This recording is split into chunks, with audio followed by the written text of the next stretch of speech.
The opinions expressed by the host and guests in this show are not necessarily the views of Children's Health Defense.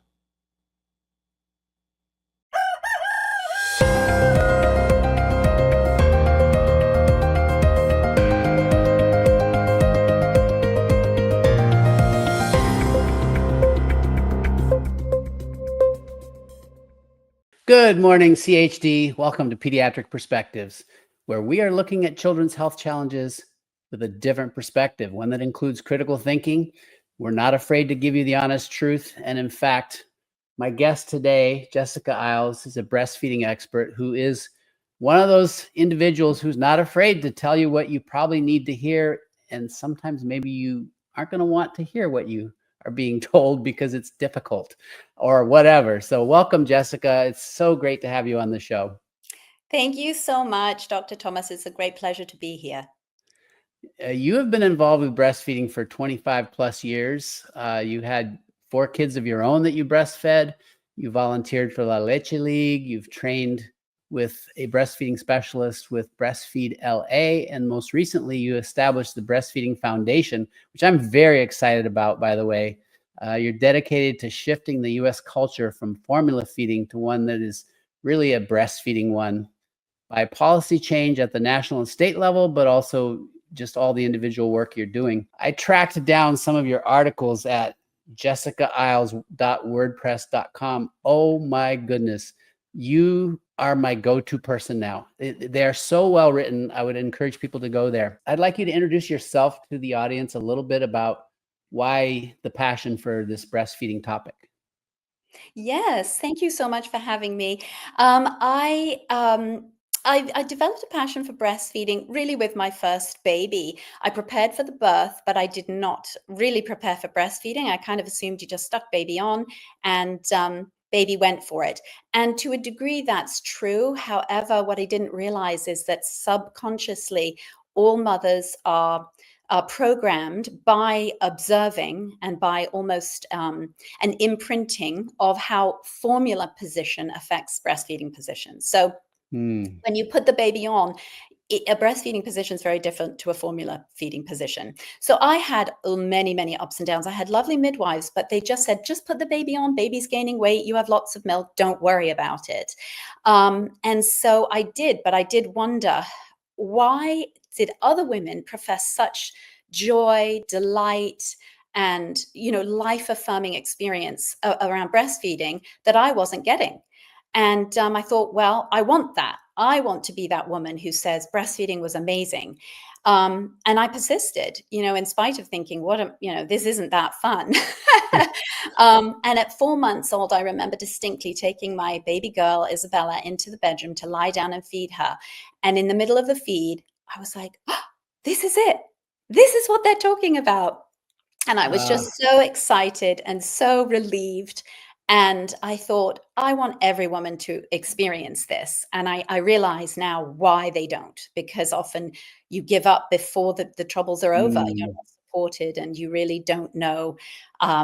You just don't know what you're doing. So that triggered my interest. And then I actually got my first job after having a baby. I mean, I was very much into that feminist mindset of, well, I went to college, so I have to have a job.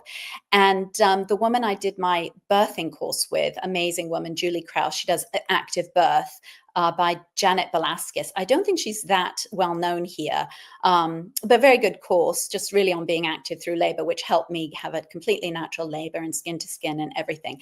Anyway, she ran a business, Bravado Designs, a bra business, which was for pregnant and breastfeeding women. And through that, I then got to see many, many grassroots presentations on breastfeeding. And what I learned absolutely shocked, but also delighted me in that I realized that much of the childhood illnesses and mothers' illnesses could be prevented just by breastfeeding. And I thought, if more women knew what I know now, they would breastfeed.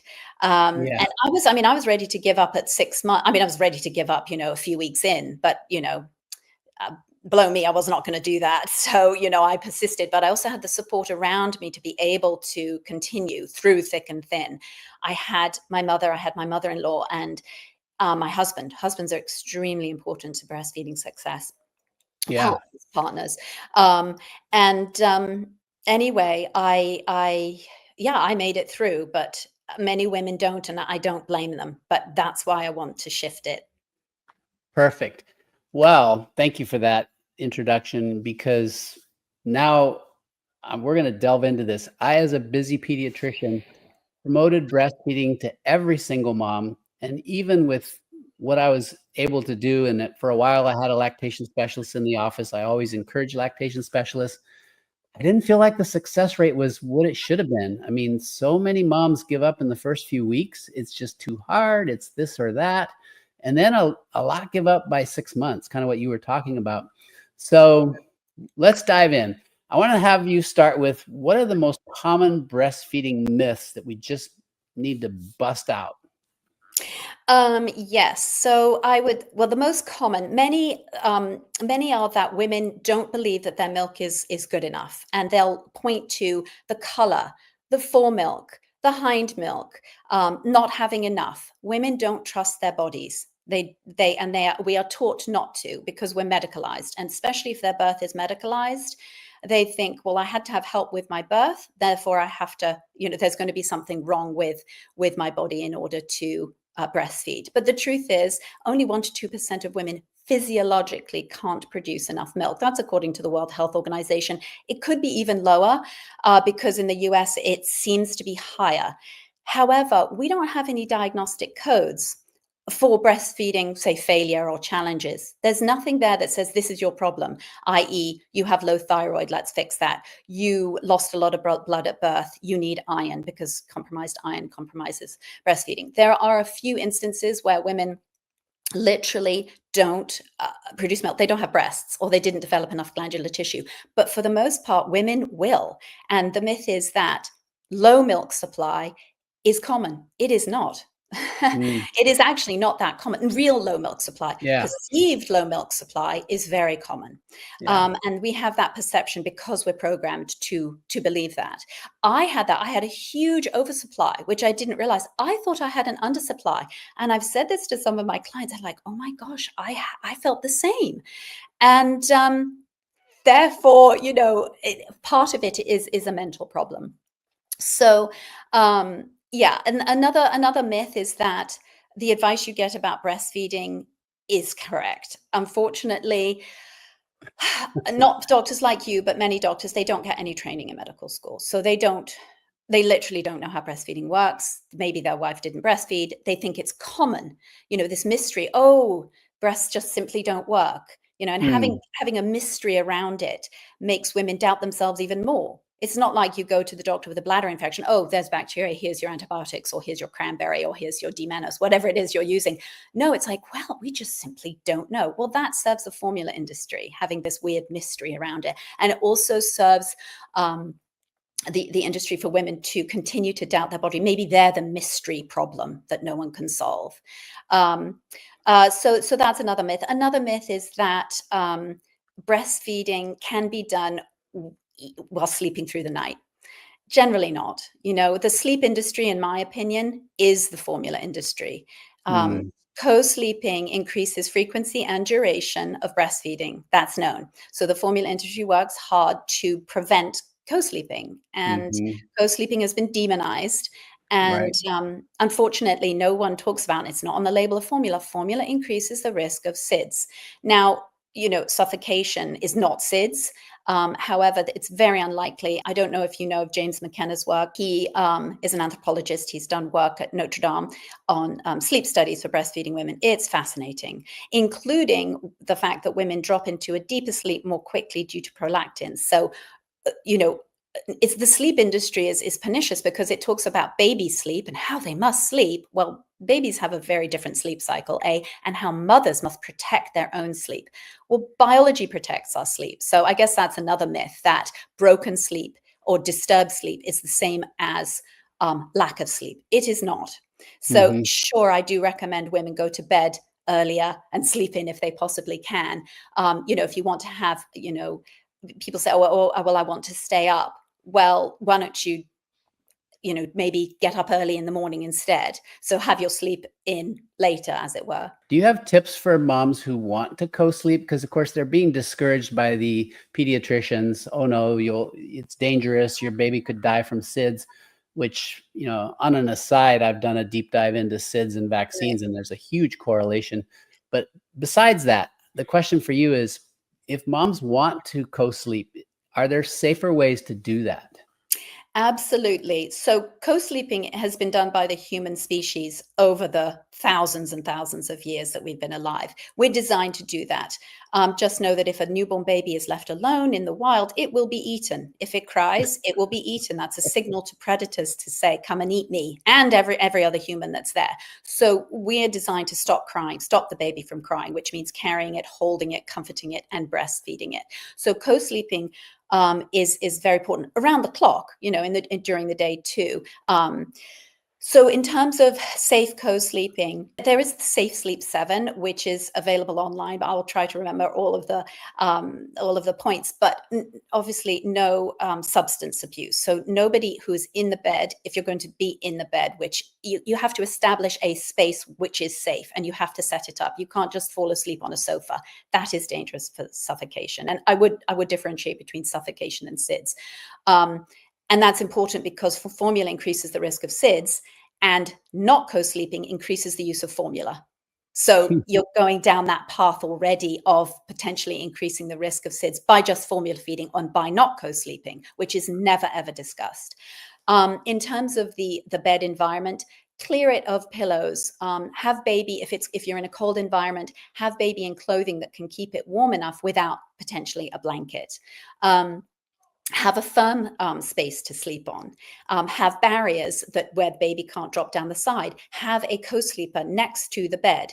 The AAP actually recommends having baby in the room with you for the first year of life. So they recommend room sharing at least, which is a step in the right direction. They also recommend, frankly, just recently they changed their recommendations to 2 years of breastfeeding. So without co-sleeping, 2 years of breastfeeding, talk about challenge to a mother.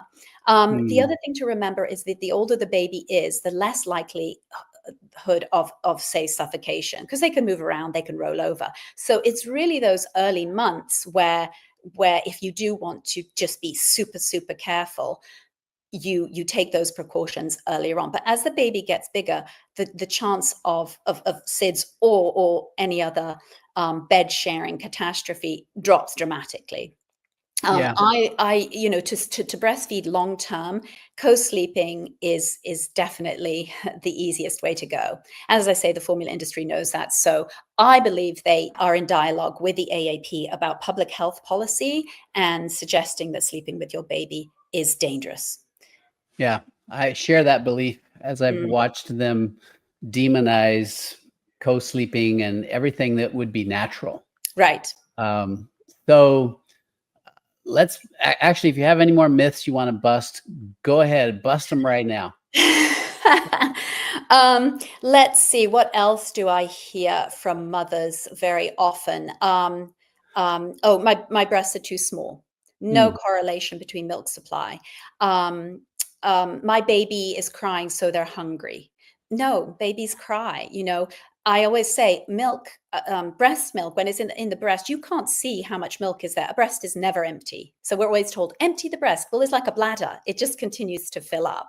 So mothers can always switch back and forth and always have some milk there. But I remind women that we're not supposed to know about how much is in the breast. We're not supposed to know the color of it. We're not supposed to know the fat content of it. It never mattered. For thousands of years, it's never mattered. It only started mattering since we got breast pumps and could actually see the milk, which, by the way, obviously exposes the milk to oxygen and light, which is damaging. We can talk about that later when we talk about pumping. But breast size really has nothing to do with it. Women say, oh, yeah, say my baby is feeding so often, they must be hungry. No, breast milk is digested and absorbed very, very quickly. So babies are just hungry. No matter how much milk that you have in your breast, they only have a certain size of stomach. Yeah. So I would say, don't worry if your baby in the early weeks and months feeds very regularly, at least every 2 hours. And they can take a long time per feed, and that's completely fine. It's designed for women to be able to rest while the baby eats. And the breast sleeping, it's called, James McKenna coined that term, where mother and baby sleep. And I remember one of my children coming up when their younger sibling was nursing and sleeping, and they said, "Isn't that amazing? The baby can sleep and eat at the same time." And I thought that was just so cute and true. They're designed to do that, to suckle, and the suckling is very important, not just the eating. And what else would I say? That breastfeeding problems are not as common as they need to be. Women think of breastfeeding as, oh, this is scary, this is going to hurt, and blah, blah, blah. It doesn't have to be that way, but I do recommend getting educated, you and your support team, before you have your baby. Gotcha. So I want to highlight what you said earlier, which was that you're going to get lots of different advice, and it may not all be good advice. I remember many times having to deal with a situation where one pediatrician is saying one thing, grandma's saying another, the lactation specialist is saying another, and the mom is finding that none of those things are working compared to what she has figured out. Right. So I always say go with what works, but I'll be interested in your thoughts on that. But secondly, I saw over the last decade or so, lactation specialists really emphasizing this hind milk being important because of the fat content.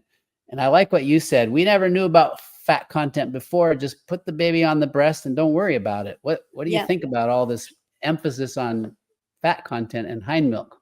It's too much. It's complicating a system that doesn't need to be complicated.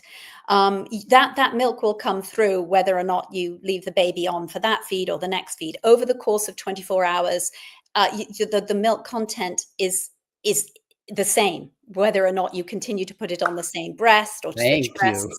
Yes, it doesn't matter. And similarly with mother's diet, as long as it's a balanced diet, it's like these poor women are they face this barrage of information. One of the things that doctors say too, which is so confusing to women, oh, your baby is X number of pounds or X number of weeks or months. They don't need to feed at night. That's not true. They have to continue to feed at night because mother won't make enough milk if they don't. And they need to grow so much in that first year. So Yeah. that's just an aside. But yes, these poor women are just faced with so much. And I would say if a woman has found something that works, go with it. Why do many pediatricians think that formula is just fine? Well, so it's very sad. The AAP does accept money from the formula industry. The last time I called them, and it was very, very difficult to get information out of them, but nationally they take 3 million a year, plus the formula industry buys all of the AAP's publications, plus they allow the formula industry, all the companies, to display at their national conventions and state conventions. So that in and of itself normalizes formula in the world of being a pediatrician. So they see that and think, it's fine. The other thing is the word fine. We have accepted a certain level of health as fine, when in fact optimal human health doesn't look at all like what formula fed health is. So the number of ear infections, gastrointestinal infections, respiratory infections, leukemia, SIDS, we're all saying that this is fine. I would challenge doctors to actually rethink it. Many of them have no idea about the health risks that formula causes, and because their trade association actually essentially accepts money from them, they see it as just part of life. And even when I tell people, this is what I'm trying to do, change our culture, they laugh at me. Oh, good luck with that. Yeah, So it's so hard to break that pattern. it is, yes. Yeah. And pediatricians, the other thing I worry about is that pediatricians want good reviews. And if they suggest a path to a mother that seems too challenging for her, or she's told online it's unrealistic, or her doctor's not listening to her, he or she is going to get bad reviews. And I'm wondering Mhm. whether or not that review process affects the actual advice they give to their mother. Yeah, that's a And the good other thing point. is, Right, and the other thing is there's not enough screened breast milk.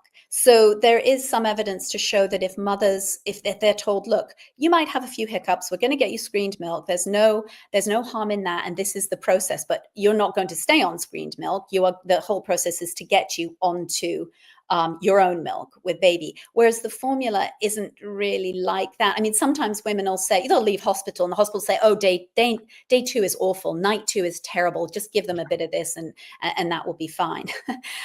So they actively promote it, and hospitals have samples, and many mothers say, well, if formula was that bad, why would my doctor have given it to me? Why does he have a pamphlet in his, on his front desk? I mean, they can accept money too. Any individual pediatrician, I think, well, can they accept money? No, I think they can accept perhaps travel and things like that. But, only recently the weight charts really reflect breastfeeding more. They don't reflect exclusively breastfed babies. Even the CDC, I think, has adopted the new weight charts. I don't know. You would know probably more about that than I do. How do the breastfeeding charts differ from the formula feeding charts? I'm just curious. Yes, so the weight gain patterns are different. So it looks like your baby isn't gaining enough weight potentially on breast milk. Initially. Yeah. There's with breastfeeding, you have this initial lull while it's being established. And then a lot of times breastfed babies chunk up really well. Exactly. Yeah. But then by 1 year, formula fed babies are bigger and essentially overweight. Mm-hmm. Yeah. As a busy pediatrician with my own office, I shamefully admit it was pressure from my nurses that we accepted samples from the formula companies because my nurses said, well, we have these poor families whose breastfeeding fails and they can't afford formula. So they would provide samples. But that's part of the problem, right? You have the samples, you offer them, and that discourages breastfeeding. That's right. And I would like to see warnings on all this. In fact, I'd like to see, on all the formula packaging. And then, of course, sampling shouldn't really be legal, in my opinion. I do think that screened breast milk should be available on prescription. So everything should be going through a prescription, and women who actually need that should be provided with it. And there are times, absolutely, where that supplementation is necessary because things can go wrong very quickly. And after a few days, a mother's supply can diminish with the use of formula, and then you really do need it. So you created the need, Right. which again is a corporate goal. Yeah. Women are exploited. I wrote many prescriptions for screened breast milk. You go to a breastfeeding bank. The challenge many families had was it was $4.50 an ounce. Mm-hmm. And that if you have a kid that's eating, 3-4 ounces every 3-4 hours. No, it's unsustainable. Absolutely, financially unsustainable. And the answer to that, for me, for the longer term, is to have more women breastfeeding and far fewer needing that support with the right education and knowing that their bodies actually will make milk. And then, therefore, there'll be more women who are able to either donate or sell their milk. I don't have a problem with that. A lot of people have ethical issues. Well, farmers are paid for their milk. It's all subsidized. Our taxpayer dollars goes to subsidizing the dairy industry and the formula industry. I think 22 billion a year total. Yeah, let's subsidize breast milk. I say redirect subsidies to breastfeeding support That and would breast be milk. awesome. Yeah. What a great idea. So how can moms guarantee an abundant milk supply until the baby's ready to wean? Well, baby or child, if you go till 2 or 3. Right, exactly. So an abundant milk supply means having baby with you most of the time during its young years to establish that. Establishing the milk supply is the most important.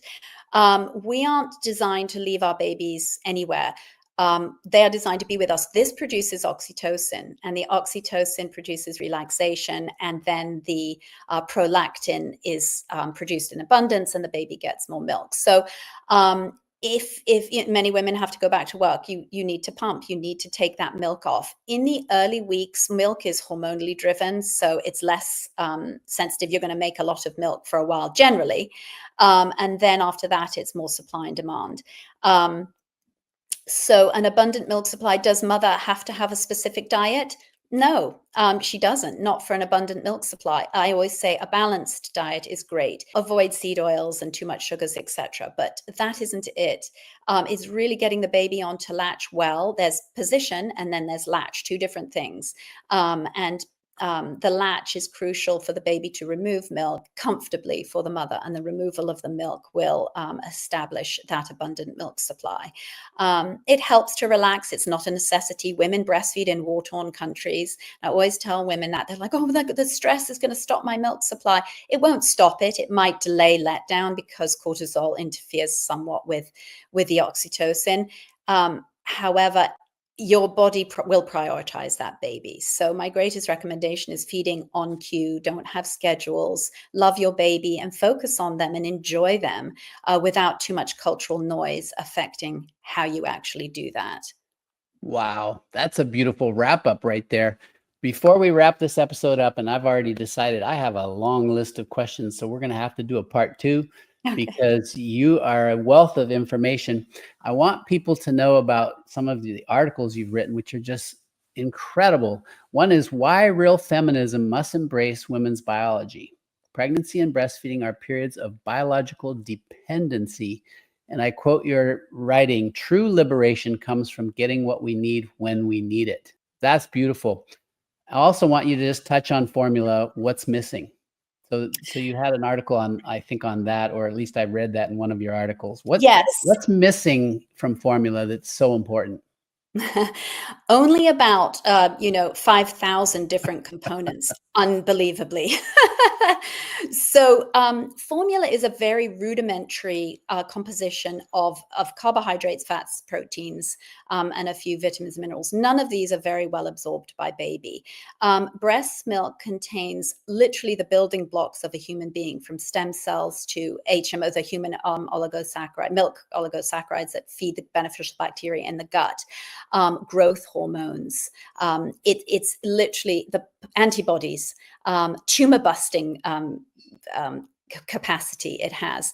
And these are they all work together within breast milk and enhance each one's capacity to benefit baby. And I say benefit loosely because these are only benefits in comparison to what we have normalized, which is formula.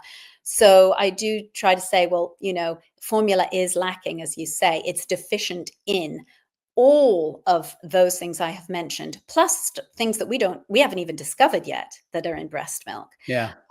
So there is no comparison. I love RFK, but his Maha messaging behind formula is suggesting that this, even using that language, gold standard language for formula, is misleading. It actually highlights formula and suggests that there is any gold standard to formula. There is not.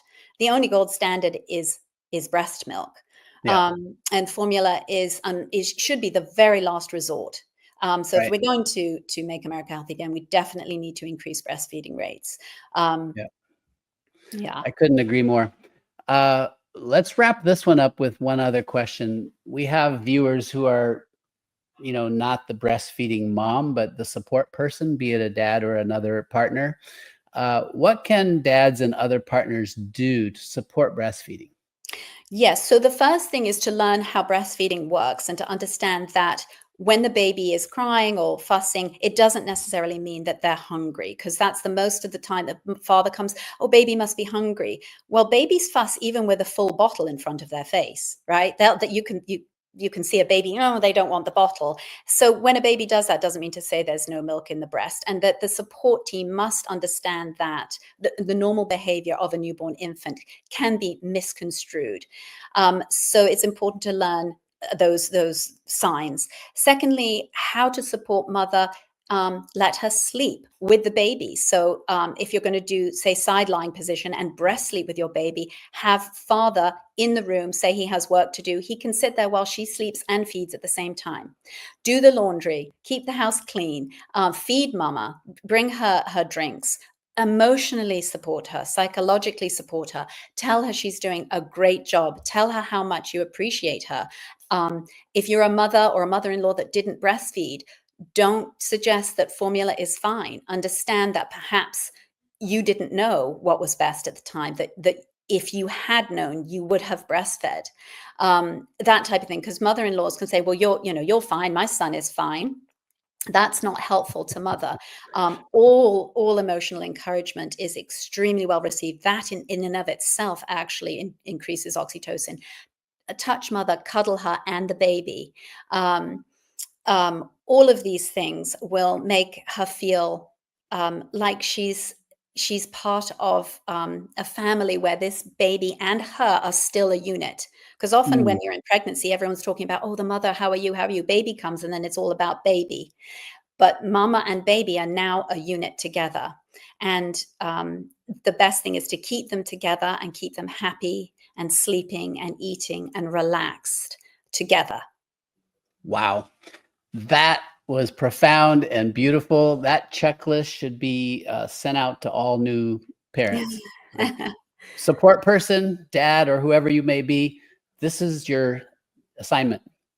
Yeah, and yeah, exactly. And change baby, he can do all of those things and do skin to skin. Skin to skin is great with dads. That boosts oxytocin as well, which we haven't touched on. But yeah, all of that bonds the family unit. Yeah, beautiful. Well, for this episode, I want to give you the last word, and I will definitely have you back because I've got still a long list of questions I want to ask you for a part 2. But for this episode, you have the last word for the audience who are listening. What is what would be the most important thing you want them to remember as they initiate breastfeeding? They've got this brand new baby and they're a bit nervous about the breastfeeding. What would you want to tell them? I would say trust your body and trust your baby. Chances are breastfeeding will work for you. Get help. Don't delay getting help. Ask for support. Ask for help. Women are very reluctant with being taught, be independent. You can do it all. We don't need to do it all. Why would we want to do it all? Ask for that help. Relax, learn about the newborn position of breastfeeding, learn about the side sleeping position for breastfeeding. Enjoy your baby. Know that this is such a special time, and let the oxytocin, that love hormone, flood you and your baby and everybody who's around you with this life-affirming, joyful expression of nature, which you can literally bathe in and enjoy, and let yourself go, relinquish control to that process. Sleep. Get some sleep. Oh, that is beautiful. Jessica, how can people access you maybe for support and get access to your information? Because it's very, very important. Thank you so much. Yes. So if you want specific breastfeeding help or information, then breastfeedsos.com. That's where you can get an appointment free or pay if you want to. And then the Breastfeeding Foundation. So that's the breastfeedingfoundation.org is my charity where all donations welcome. This is where I'm doing my advocacy work at the federal and state levels to help mothers get that support that they need. Well, there you go. Thank you, Jessica, for coming on the show. Thank you so much. We'll Thank you, definitely Dr. have you Thomas. back soon. Thank you. You take care. Folks, I hope you enjoyed that. I'm Dr. Paul. You can find me at kidsfirstforever.com. But for breastfeeding advice, just get a hold of Jessica. She is really an expert and presents the information in a way that you can actually connect with. So have great gratitude for Jessica, and I will see you next time, and we will have a follow-up episode.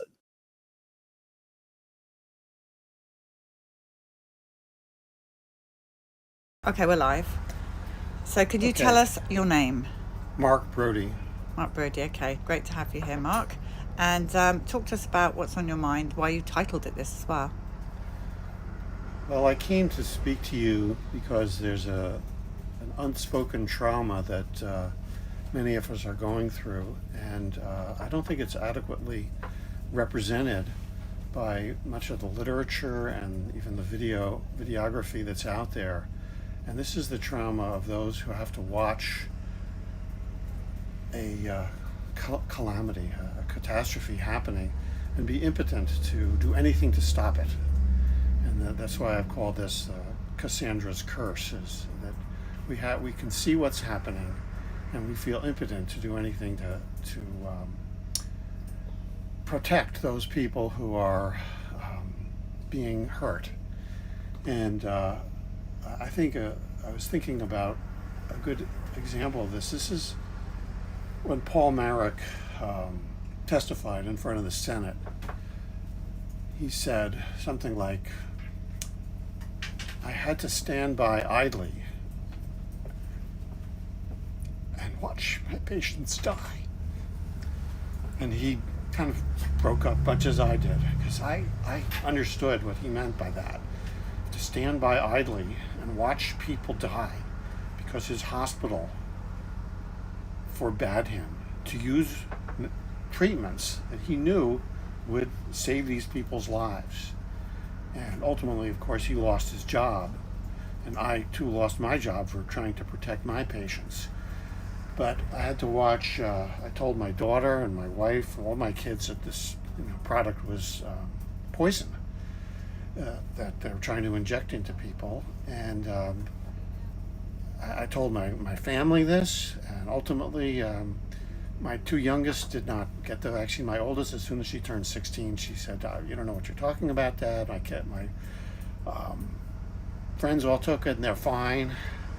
And she went and got it against my advice. I mean, I've been a doctor for 30 years. I've been spending all my time, free time, reading about the dangers of the vaccine, understanding the science. My advice was completely irrelevant for her, and my wife too. And they went and got it. And my brother, my sisters all got it. My mother got it. Within 6 months of my mother getting it, she died, although it was not attributed to that. My brother's best friend had a stroke. I told him, that a lot of people are getting strokes after getting that. He didn't believe me. He continued to get boosters. It's enough to drive you mad. I mean, I've gone into therapy myself because this is so hard for those of us who are not able to talk about it with the ones who are closest to us, our friends and our relatives, and often we're gaslit. I've seen patients who came in with myocardial damage who told me, their doctor just told them it was anxiety. I had patients who told them that who had a stroke, and they came in, they hobbled in, and they were told that it just happened. These things happen. It had nothing to do with the vaccine. I said, when did you get the vaccine? And he said, well, I had this dose, that dose, and did you never had any problems with clotting before that, or stroke, cardiovascular or cerebrovascular? No, I never had that. Well, I said, I think it's probably the vaccine. And they were like astounded. And it's not just the trauma of seeing your loved ones get hurt or getting exposed to the risk of being hurt, but it's also hearing what the medical profession is doing, that they're derelict in their duty. They're not telling people, you shouldn't get this. Occasionally, just yesterday, I heard somebody say, my doctor told me not to get it. I was like, wow, that is amazing, because mostly they're recommending people getting it. And then when they do get an injury, they're being gaslit. They're told it has nothing to do with that. And the psychic effect of that is like, you lose your faith in the medical profession. You're shocked that people who you thought cared about other people could be so lacking in compassion and morality. We all took the Hippocratic Oath, and yet you're going to do this. You're going to gaslight people. You're going to recommend they take an experimental product of unverified efficacy and safety. Now, verified unsafety, verified inefficacy. And this is like, it's kind of a moral trauma that you go through. Like, I cannot believe people could stoop so low. And it's something that I feel like many of us who've observed this catastrophe unfold are traumatized by it, to see our fellow human beings be so hurtful to one another, to innocent people, to children, to pregnant women. It's like, it's a moral shock. That's all I can call it. And then, you know, in addition to the shock of seeing how other people are being treated, there's the trauma of feeling impotent to stop anybody. You know, you feel like, you know, wake up, and everybody's like, what's wrong with you? I am woke up. You're talking nonsense. It's just, how do you get through to people? You know, it's been that way for 3 years for many of us. For those that don't know you, can you tell what kind of a doctor you are?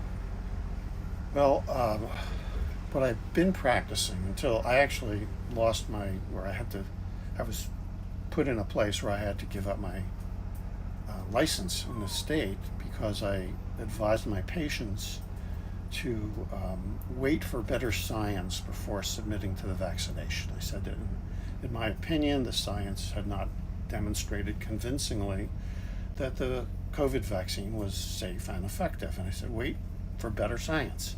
Well, that was enough of a outrage to the officials, whoever it was who saw, and I can only imagine who they were, that they found some doctor out of state. Well, no patient complained about me, but some doctor out of state filed a complaint that I was a danger to the public. I lost they suspended my license, and they wanted me to do, you know, they wanted to do a Merrill Nass on me, make me go through all the psychological evaluations, the competency evaluations, all these different things to verify that I wasn't crazy and that I was competent.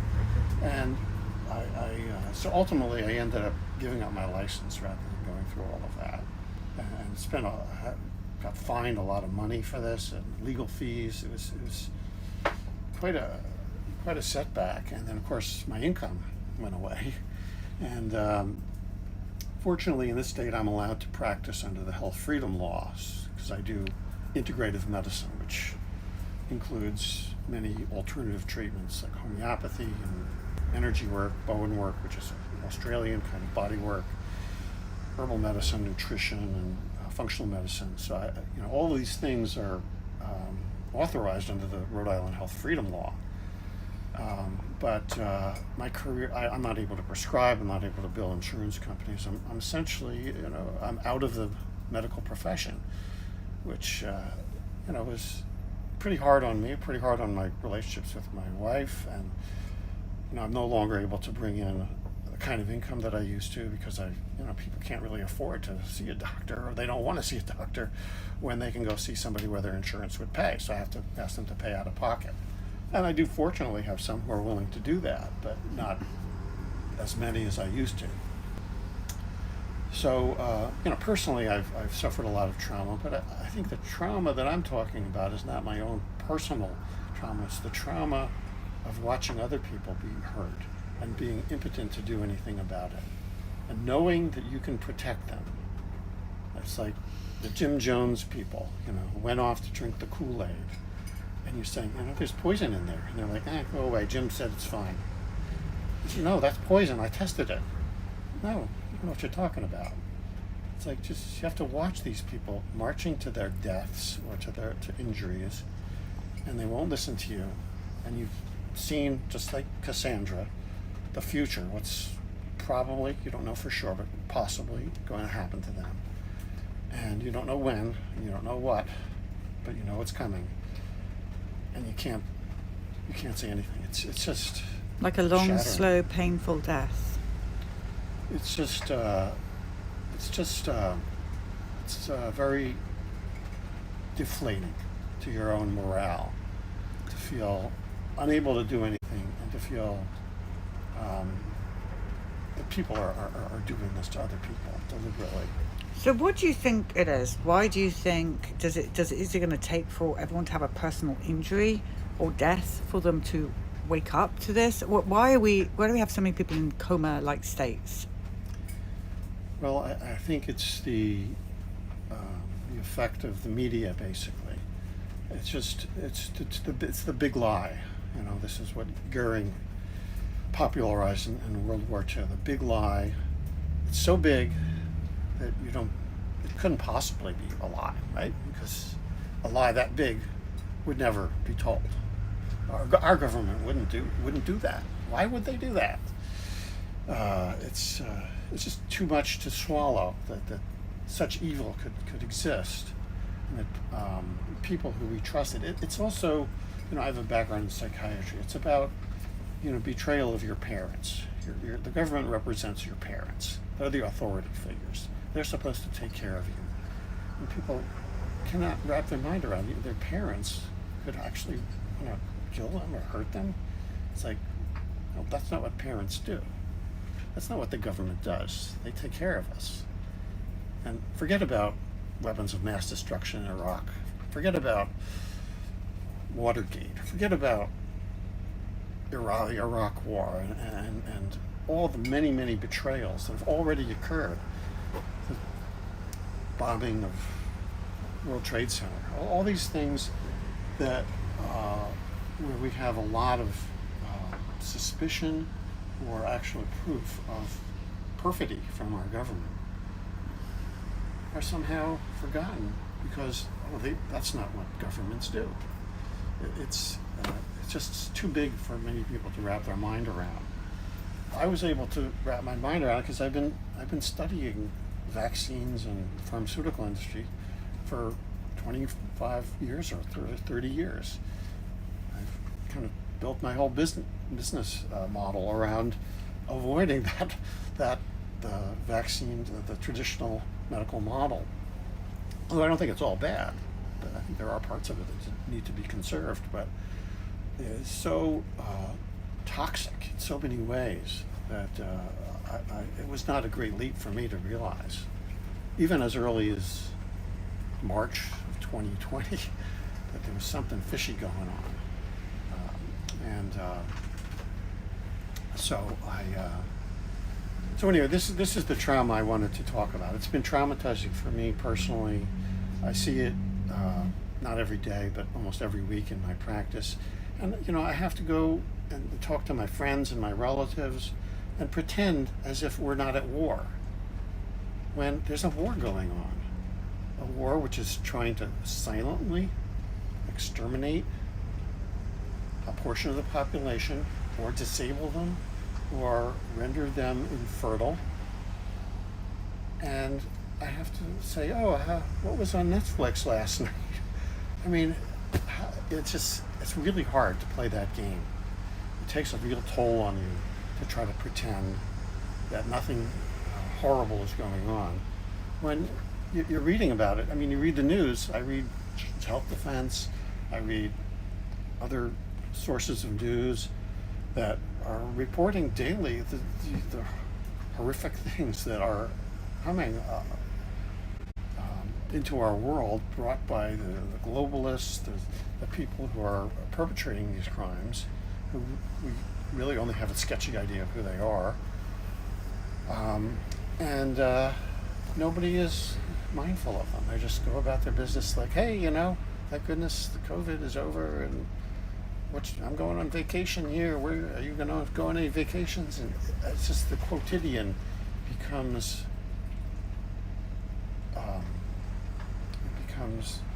what's the word? Perverse almost. Mm-hmm.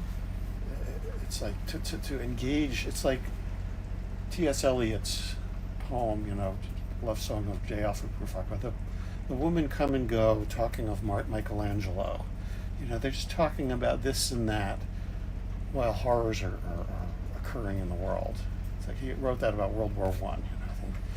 And just the horrors that are occurring, and people are acting as if they're not happening. Yeah, and the next 6 months, I predict that it's going to get worse. They're going to try again. And we all have family members, by the way. I have a lot of people sitting where you're sitting right now telling us the same thing. It may be in a different way, but the same thing. And they all have that pain behind their eyes of people they love walking to their death. And so what advice, because I know you're in pain, I can see that, but people still will look to you to help, because there's a lot of people in pain right now. What do you say to those people in pain, like you're in pain, seeing people they love continuing to take the shot? Well, personally, I believe that faith is in something is the only thing that can get you through this. And I'm not a religious person in the traditional sense, but I've become a lot more reliant on what I would call my own kind of spiritual beliefs to guide me through this and sustain me.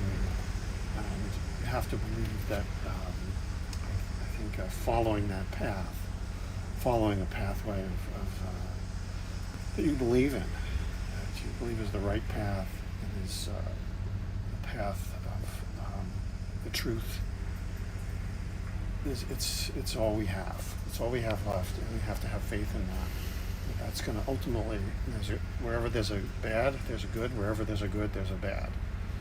Right now, we're in a very dark place in humanity, but the light is out there. We might not be able to see to the end of the tunnel yet. It is out there. We will get to that place eventually. Unfortunately, a lot of harm will have to occur. That may be the price of learning, is suffering, and to become a better person, a better society. Maybe we need to go through some pain, and it's really, really hard. It doesn't make it any less.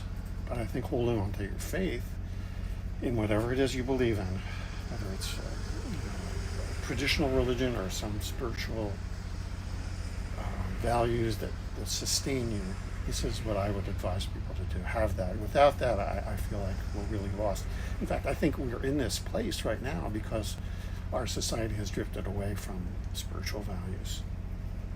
And I think we need part of the reclamation of the world, the good world that we all yearn for, is a restoration of those spiritual values, and that maybe an instantiation of them.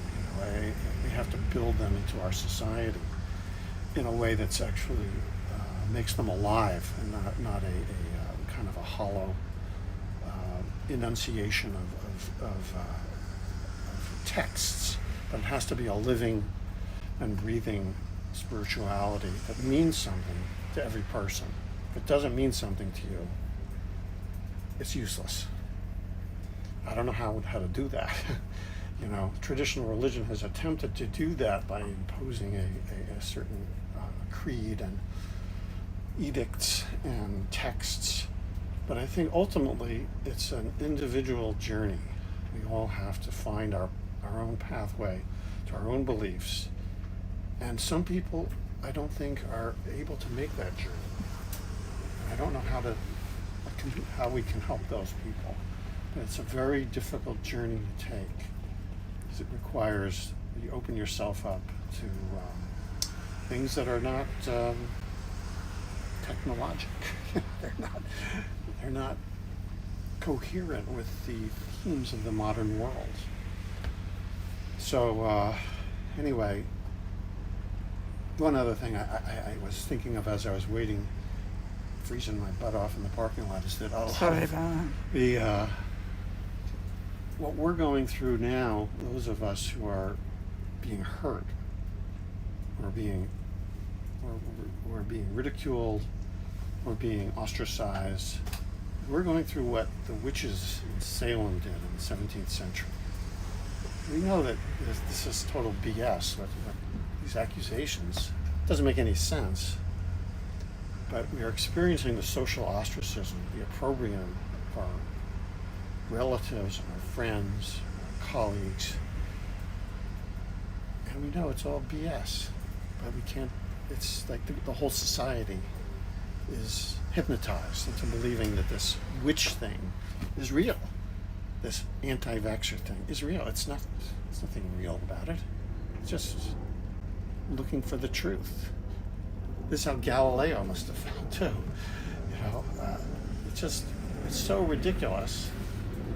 I actually, you'd think that this is something primitive that people only in the 17th century could do. Here we are in the 21st century, and we're acting, like we're living in the Middle Ages. We're incredibly, we're dumb.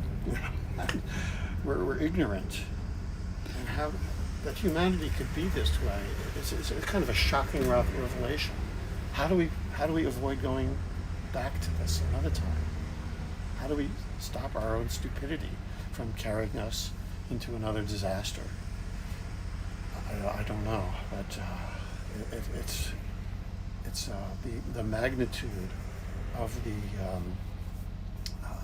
stupidity. I don't know. It really shouldn't be called stupidity, but of the hypnotizability of people is almost incomprehensible to me, and it doesn't bode well for the future. Because much as I'd like to think we're going into light, I believe we probably are, I don't want to go back into the darkness. I don't want my children or their children to have to go through something like this again. This is truly horrible.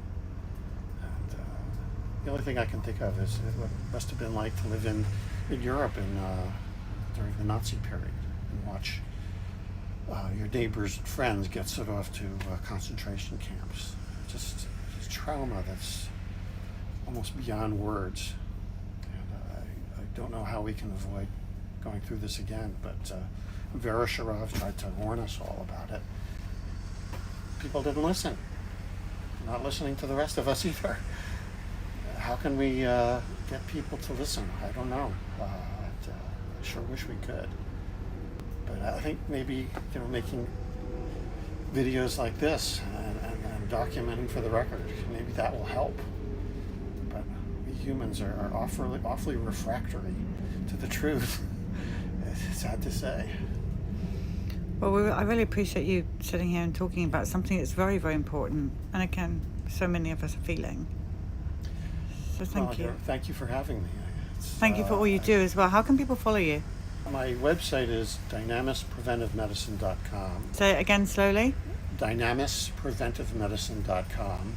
I don't really do social media yet, although There's no point. You'll just get taken straight down. It's a complete waste of time. I'm warming up to it. I'm trying to advertise on Facebook, but I'm very slow out of the starting blocks because I've got my fingers in a lot of different things. I'm active in the anti-5G movement and trying to protect agriculture, and I'm trying to have a practice. I have 3 kids. I think Brian knows that we're all overextended, all of us in this in this movement. Yeah, we do have Brian Hooker behind us. Can I turn the camera on you? Yes. There he is. Absolutely. Signing books. So- It's pouring with rain outside, so we have to all come in here. Tessa working over there. There she is. And Claire over there. And I don't know where Caroline is. Yeah, but anyway, thank you for being on this bus, and thank you for all you do and keep doing, and we really truly appreciate you. Yeah, well, thanks for having this event. This is a great idea, and I wish you great success with it in the future, and safe travels. You're going to see. I'm sure we'll see you again. You're going to see a lot of tears falling. Well, you see, we've only just been on the bus just over a month. Well, not even that really, if you count, because we broke for a bit. Have you seen how many? Have you walked around it? It's unbelievable. Yeah. This is a year tour. We're going to have to get another bus. Yeah. That's how tragic. Yeah. It's really more than a bus. We need to have like a football field. Yes, we do. Stitch a flag together as big as a football field. And even that wouldn't be big enough. No. Thank you for having me. Thank you for being here. Yeah.